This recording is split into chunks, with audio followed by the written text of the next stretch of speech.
He was 16, broke, fighting grown men for food money. The redhead from Guadalajara had no business being in a professional boxing ring. He won anyway. This is the story of how a kid from the barrio became boxing's most powerful man alive. Undisputed champion, business empire, the weight of an entire nation on his shoulders. 5 minutes. Before the mansions, before the belts, before the legend, there was a question no one could answer. Could the boy who learned to fight in the streets of Jalisco ever survive what boxing had waiting for him? Santos and Ana Alvarez raised 8 children in Guadalajara, 8 mouths to feed. Santos worked where he could. The boys learned to box because boxing was something you could do for free. He was born Saúl Alvarez, but the red hair, rare in Guadalajara, impossible to ignore, gave him his name. Canelo, Cinnamon. The nickname stuck before the fights did. He turned professional at 15. His brother Rigoberto was already fighting. The Alvarez family ran on boxing earnings. Canelo did not have the luxury of an amateur career. He won his first 43 fights. Not against nobodies, against proven, grown men. Each fight a semester. No gym in the world teaches what those early years taught Canelo Alvarez. In 2011, at 21 years old, he stopped Matthew Hatton in Manchester to claim the WBC super welterweight title. The barrio boy had a world belt. Mexico roared, but titles at 21 can be a trap. The bigger the reputation grows, the bigger the test waiting at the end of the road. And at the end of Canelo's road stood the greatest defensive boxer alive. September 14th, 2013, Las Vegas. Floyd Mayweather Jr. made Canelo Alvarez look like that teenager again. Every combination smothered, every rush redirected, a masterclass in humiliation. Mayweather won by majority decision. Canelo was 23. He did not crumble. He studied. He rewatched every round like scripture. The loss became the curriculum. He returned to Eddie Reynoso, his trainer since childhood. Together they rebuilt. Tighter guard, smarter footwork, a body attack that would become the most feared in boxing. The boy was becoming a technician. November 2015, Miguel Cotto, Madison Square Garden. Canelo won the WBC and lineal middleweight titles. He wasn't the future anymore. He was the present, but someone else had built a legend of his own. Someone whose very name sounded like a knockout. And the world would not rest until they shared a ring. Gennady Golovkin, unbeaten, ferocious, the most feared middleweight on earth. Their first fight in September 2017 was 12 rounds of controlled violence.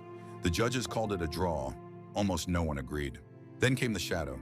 Before the rematch, Canelo tested positive for clenbuterol. He blamed contaminated Mexican beef. Veda suspended him 6 months. The rematch was delayed. The doubt was real. September 2018. The rematch. Canelo won by majority decision. He fought differently, smarter, crisper, more patient. The boy from Guadalajara had outboxed the monster. Mexico had its answer. Then came the business. In 2018, DAZN signed Canelo to the richest contract in sports history at the time. $365 million over 11 fights. The fighter had become an industry. He didn't stop at middleweight. He moved up, super middleweight, light heavyweight. He beat Sergey Kovalev for a light heavyweight world title at 29. Boxing had never seen appetite like this. The mission crystallized. Undisputed super middleweight champion, all 4 major belts. No one had done it in the division. Standing between Canelo and history was an unbeaten American with something to prove. November 6, 2021. Canelo Alvarez stopped Caleb Plant in the 11th round. He held all 4 belts simultaneously, undisputed. The word had never applied to a super middleweight before. Now it belonged to a boy from Guadalajara. He fights on Mexican Independence Day weekend by design. Every September, the nation stops. Canelo is not just a fighter to Mexico, he is proof that a red-headed boy from Guadalajara can own the world. Then came Dmitry Bivol, May 2022. Canelo moved back up to light heavyweight and ran into a wall. Bivol was calm, technical, relentless. Canelo lost by unanimous decision, his first defeat in 9 years. Bivol exposed something boxing whispers about: natural size. Canelo's body, made for super middleweight, was stretched to its limit. Even the best fighters in the world have a ceiling.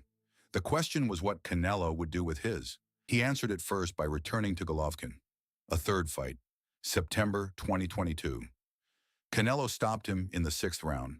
The trilogy was over. The rivalry was settled. 3 fights across 5 years. Resolved. Outside the ring, he built an empire. Real estate, a tequila brand, his own promotional company, Canelo Promotions. He severed the DAZN deal on his own terms. In boxing, nobody does that. Canelo did. He became boxing's biggest draw at a time when the sport needed one. Pay-per-view records, sold-out arenas. He is right now the reason the casual fan still knows boxing is alive. That is an enormous weight. The critics have never fully silenced. Clenbuterol, the Bivol loss. Opponent selection questioned. But criticism follows the throne. No one writes essays about fighters who don't matter. 60 professional fights, 50 wins, 2 draws, 1 loss, world titles in 4 weight classes, undisputed champion, multiple Fighter of the Year awards, the statistics of a once-in-a-generation career. In Guadalajara, they know his name in every colonia. The kid who left hungry came back a legend. The city that made him, dusty streets, open gyms, 8 siblings, is still inside every punch he throws. The greatest Mexican fighter of all time? The argument is fierce. Julio Cesar Chavez casts a long shadow. Eric Morales, Marco Antonio Barrera. But Canelo's era, his titles, his scale, the case is serious. What separates Canelo is adaptation. He has reinvented himself across 5 divisions, 3 decades, and every kind of adversity. Schooled by Mayweather, he improved. Stopped by Bivol, he recalibrated. The greatest fighters learn. The Bivol rematch looms. The critics still wait. The sport still needs him. And somewhere in Guadalajara, the boy who started fighting at 15 has not stopped asking the same question. How much further can I go? Every boxer's career ends. The 10 count always comes.